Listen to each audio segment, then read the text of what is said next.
Welcome to Season 3 of The Breakdown, the official podcast of the Breakaway Roping Journal and calfroping.com. This season, we're diving into both the breakaway and calf roping like never before, bringing you the personalities, successes, and horses that make these events great. You can expect training tips from the top ropers, stories from the road, and industry news that goes beyond the numbers. I'm Taylor Vollen, your calf roping host. And I'm Lillian Kent, your breakaway host. And this is The Breakdown. Well, hello everyone. This is Lillian, your host of the Breakaway Breakdown, and today I'm bringing you a really fun episode with Canadian Macy Auclair, who was recently selected to compete on Cody Ohl's team, Team Convoy, for Kid Rock's Rock and Rodeo, which is happening May 16th. So when I'm recording it, we are about a month out, but I'm sure it'll be a little bit closer by the time you're listening. It's coming up fast. Things happen fast in the springtime around here. So, fun episode with Miss Macy. She is a delight to talk to, and I'm just looking forward to kind of highlighting one of the gals that is up and coming in the American breakaway scene. I think we'll see her parodeoing down here a little bit this year. Now, a little bit of context. If you have never heard of Macy, I don't know what rock you've been under, but she won the CFR last year, both the average and the year-end, rounded up more than $40,000 in Canadian rodeo earnings, and had an absolutely stunning CFR. Last year was the CFR's first time including breakaway in all of their performances, and I don't think they're going to be letting it go away anytime soon. Macy posted times of 1.8 seconds, 2.8, 1.5, which was a Canadian record, 3.2, and 1.8 for a grand total of 11.1 seconds on 5 head, which is just total insanity. So safe to say the Convoys are getting a really strong roper. She's on there with Shelby Meged, so Cody just went out there and grabbed the Canadians.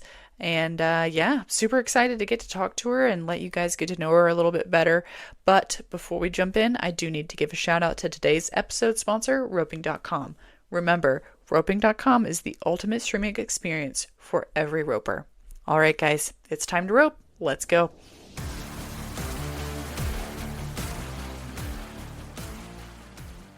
I was looking back over our website and I was like, we have written about Miss Macy before, but I have not been the gal to talk to her. So I would just love to hear a little bit about kind of yourself and growing up and like your hometown and things like that. Okay, yeah, that sounds good. I grew up in Panoka, Alberta, and my dad, he rode in the PBR up until I was born, and then he started going to the pro rodeos and the team roping. And then, so when he rodeoed and stuff like that, we were always on the road with him. And then when I was old enough, they started taking me to the amateur rodeos. And so I was a little Pee Wee barrel racer on the road in the beginning of my career. That's kind of how it started out. And then, yeah, I grew up going to a Catholic school up until I was in 7th grade, and then I homeschooled so I could rodeo more and be on the road because we were constantly going to the States in the wintertime because you can't rodeo or do much in the snow in Canada. Mm-hmm. And so my parents were always like very committed to my career, but I was also very I was an athlete. I was very busy in other sports too. I played hockey for the majority of my life up until grade 12, and then I got kind of too busy with rodeo and had to pick and choose. Mm-hmm. And so yeah, then I homeschooled to be able to do everything, and my parents were just really committed to giving me the best opportunity. And so then in 2020 I graduated high school, and so that was during COVID and everything was pretty unknown. I was actually supposed to go to school in Toronto on a scholarship for dental. And then because of COVID, it all got pushed back like 4 years was my first opportunity to go to school there. And so I was praying about it and talking to a lot of people about like I had no idea what I was going to do. And I had no intentions on going to school in the States because I wanted to get I had no intentions on college rodeoing, I should say. Because my big goal was to just go to my dental school. It was 18 months. It was like a fast track route. Mm-hmm. And once I graduated, I could get a approved to work in the US, Mexico, and Canada. So Oh to me, wow. that made sense to just commit to getting it done. Mhm. And then I wanted to go to the States and have a work visa and then be able to rodeo. Mhm. Well, with COVID, none of that really happened. And then in one day, I had 4 schools call me from the States, and Wow. I had never spoke to one college about going, and it was about a month before school started. I had friends, like many friends who, met their coaches at nationals and everything like that. And I just never did that because I didn't want to go. And so, yeah, randomly, I just had gotten 4 calls. I had no idea how these coaches had even heard about me, just being from Canada and not, putting myself out there at all in the school aspect. And so I ended up going to Cisco College for a year, and then I transferred to Weatherford. And then once Canada kind of opened back up and they started to have breakaway roping in Canada, I went back home and actually started my own online boutique. And so that is kind of my job now. I own my own boutique and I do it when I'm home every week from the rodeos, and I can actually also do it all online. So that's kind of the majority of things. I grew up. This is exciting for us to be able to have Breakaway now at Pinoca Stampede because that's my hometown rodeo, Yes. and never was able to, watch my own event there. Obviously, we all grew up not really knowing that Breakaway was going to be where it is now. So, but yeah, I got to grow up watching that every slack. I'd get to go and watch and skip school and go watch the team roping with my dad and stuff like that. So, yeah, that's kind of how I grew up. That's amazing. And I want to back up a little bit. Can you tell me your dad's name? Scott Auclair. Awesome. And was he a header or a healer? He was a healer. I believe he was actually either the first one or the second person to ever make CFR in a rucksack and timed event. Oh, that's really interesting. Mm-hmm. So he So, made the bull riding and the team roping. I don't know how many times he made it in the team roping, but several times. okay. Okay. Yeah, that's usually a crossover you don't see. So, did you end up getting your associates at Weatherford and then you were like, I'm going to go set up shop back in Canada? So, okay, so I was planning on it and I was supposed to, but being from Canada, being out of state and out of country in a whole semester, I had to take Texas government, Texas history, US government, US history. It took a whole semester Mm-hmm. for me to take classes that normally like other people didn't even have to take. Oh, And gosh. so I was gonna have to take one more semester and for only one math class Okay. to have my associates. So I ended up actually not even graduating. I just went back to Canada Okay. because a lot of the times the reason why I didn't really even want to go to school down here is because most things don't transfer back to Canada. Yeah. Yeah. That So makes I sense. really was just rodeoing for Weatherford. Okay. Like I Uh, wasn't really actually taking anything I wanted to. and I also, you talked about doing the Pee Wee barrel racing. When did the Hmm. breakaway start taking kind of center focus for you? Um, well, actually, so I was like a full-time barrel racer. That's all I cared about. And I wanted to high school or junior high rodeo. And my dad said that I could only junior high rodeo if I did every single event. And so I had to obviously breakaway rope. And I was not allowed to just show up there and just go and do it. Like I had to be, my dad made sure that I had to, do my best to be the best in every event that I did. And so I did every event up until I think 11th grade. But I think after 6th grade, I think into 7th grade, breakaway definitely started to take a lead. And then I started to care a lot less about the barrel racing and a lot more about the breakaway roping. And then, yeah, after that, I kind of explained to my parents going into 11th grade that I wasn't going to go anywhere in the goat tying and stuff like that. And so going into grade 12, all I actually did was team rope and breakaway rope because in the whole bending and the goat tying, well, I had been carried out on a stretcher before from the goat tying, so definitely was not my strong suit. Yeah. But I just, had my priorities, and to this day, those are the only 2 events that I participate in also. So it just definitely started to be more clear to me where my priorities were, and I didn't want to waste any time on the events that didn't really align with me as much, and put all my time towards roping. And yeah, Okay, awesome. And you may have said this earlier, but how old are you right now? 22. Okay, awesome. And so you do your boutique full time and then you rodeo. And then, I mean, you had an amazing Canadian finals. I know our freelancer Caitlin talked to you about that. Yes, ma'am. When did things really start like taking off for you, would you say? Like, I actually went through like a really, really tough spell. I went through like, so I guess I would say last year I made my first Canadian finals, and I actually just had barely snuck in there. And then when I rolled in there, I won the first round with a 1-9 in 2023. And so I went from 11th place in Canada to 4th in 3 perfs because we were only in 3 of the 5 or 6 perfs that they had at the Canadian finals last year or 2023. And but before that, actually, in high school and everything like that, I definitely never really struggled too much with, I don't want to say the winning department, but I didn't really go through any like hardships once I kind of felt like I not necessarily got it figured out, but got the feel for it and everything like that. Especially in Canada, we don't have near as many competitors in our events and stuff like that too, but a lot of it honestly kind of came easy for me. And then I came to college, and without being with my dad to practice and everything like that, there was a lot of big changes. And I went through a big, big hardship for a long time. I thought that the best thing for my roping was to go and rope with everybody that I absolutely could and everyone I looked up to, and I started taking, instead of just taking little things of everybody else's craft, I felt like I needed to change everything to be better.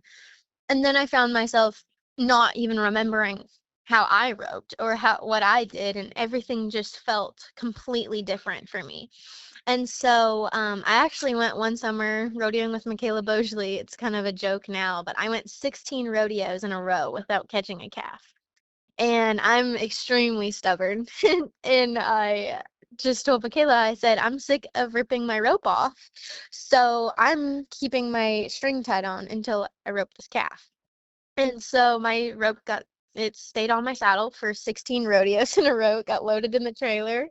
And eventually, it broke off when we got out of the bad slump and everything like that. But um, it definitely taught me how to lose, and it taught me how to take, small wins, and not every day you're gonna win, and not every day is gonna be great, but you can always take, small wins out of any situation. And so I think that honestly that was huge for my career and huge for me because it helped with my mental game immensely. And yeah, just has definitely helped me a lot, especially throughout this last season in 2024. But I would definitely say my pro career really took off last year, the end of last year, start of this year, honestly.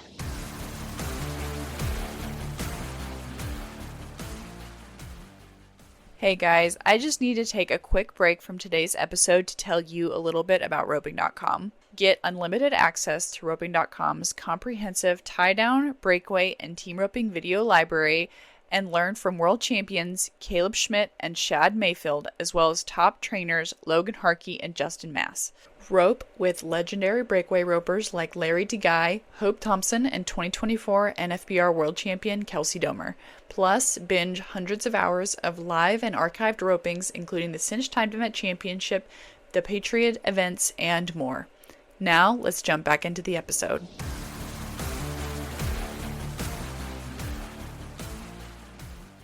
okay, yeah, and I love what you were saying about basically having too many inputs, having too much information from Yes. everybody that you kind of got lost, and you just have to stick to Macy and Macy's plan.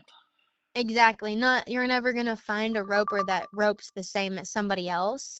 And that was a big thing for me. Coming from Canada, of course we have good ropers, but to come from, a small town, Panoka, breakaway roper, where breakaway roping really wasn't even a thing after high school. And then to come down here and there be so many ropings and so many legends that are all basically in the same town that I got to go and rope with and being friends with them and everything, I thought, well, I'm dumb to not take every single little thing that I can.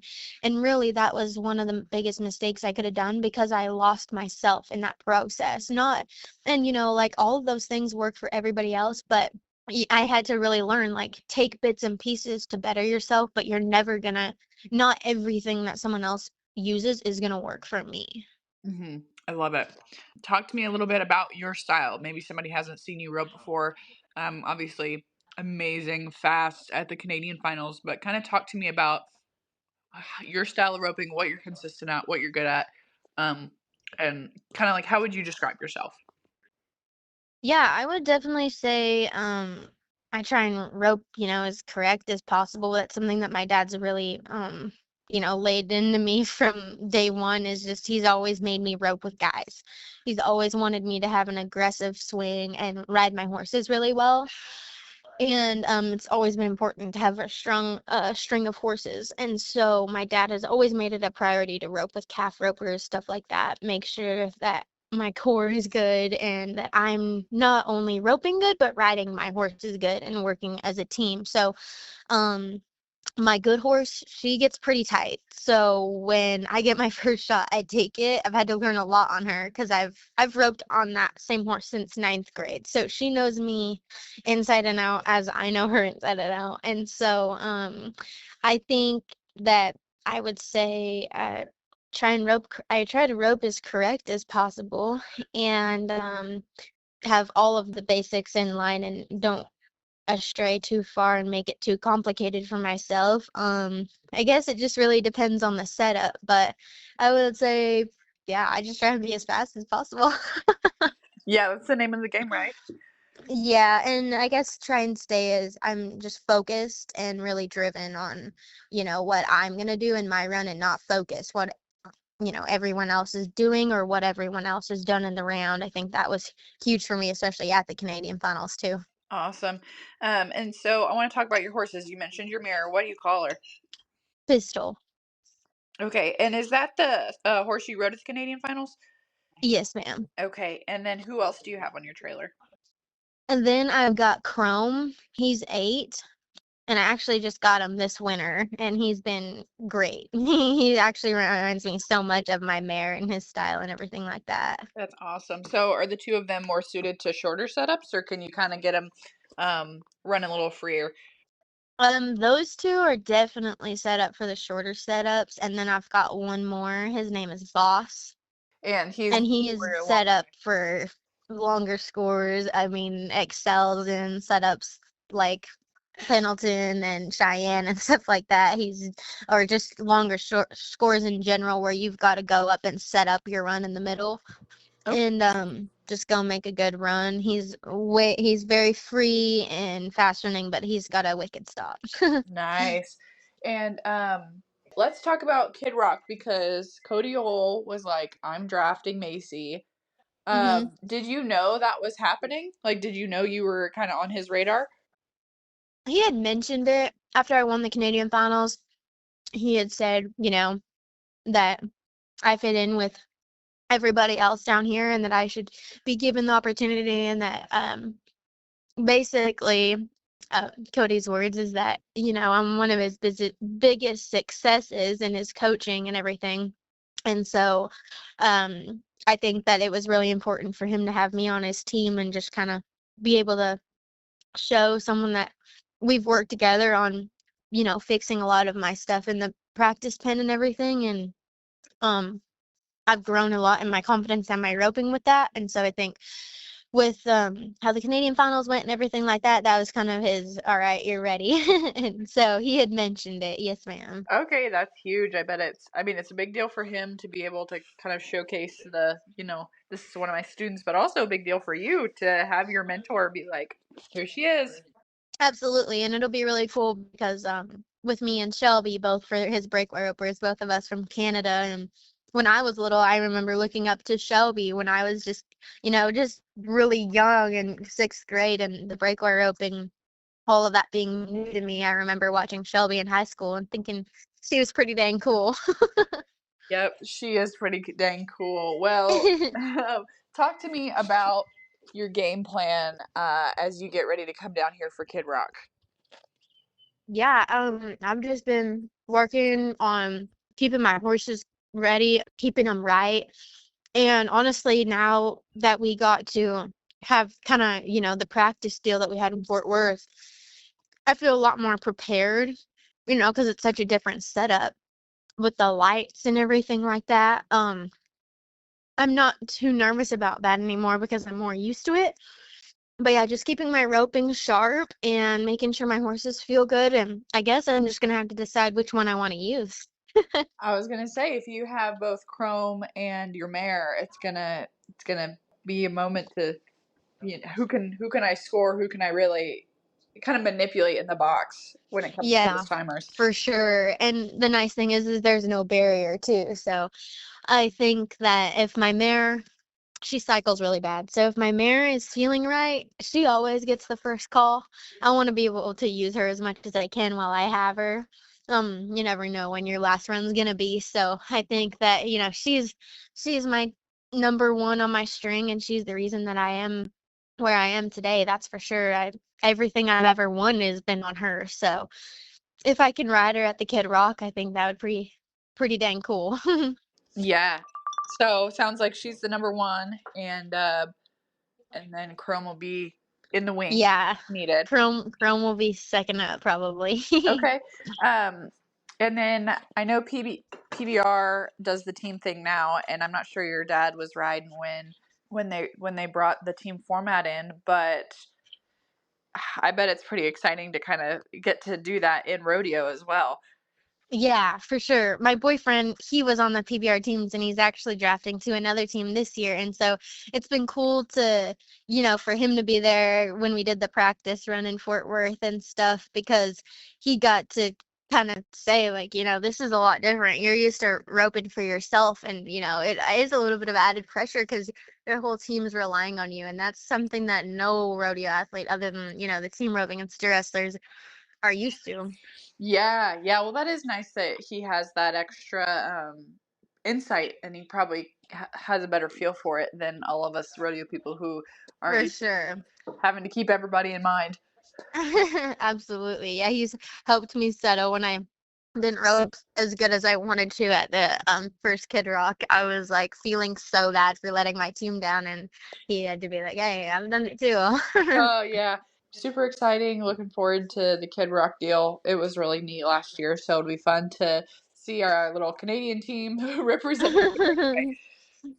Yeah, I'm super excited. It'll be really cool. Our families are really excited, so it'll be fun to be able to represent Canada. And yeah, I don't know. It'll be really interesting. The rodeo is never. It always keeps everyone on their toes. That's for sure. Yes, yes. Well, I think this year everybody will have a better feel for it. I was talking to Lindsay Sumter, who does the WCRA Free Riders, and they just had a really robust team strategy last year. And I think I would be expecting a lot of other people to kind of be reading their notes a little bit when it comes to managing managing a team because it's not natural. Yeah, for sure. You're dealing with a bunch of people that don't really know how to work on a team. We're Yeah, all yeah, we're all very separate and stuff like that and on our own. So yeah, it'll be very interesting and cool. It's gonna be cool to see. I'm yeah. excited to rope in that big stadium too. Yes, ma'am. Okay, well, sounds good. I hope you have a great rest of your day. Okay, you too. Thank you. Bye.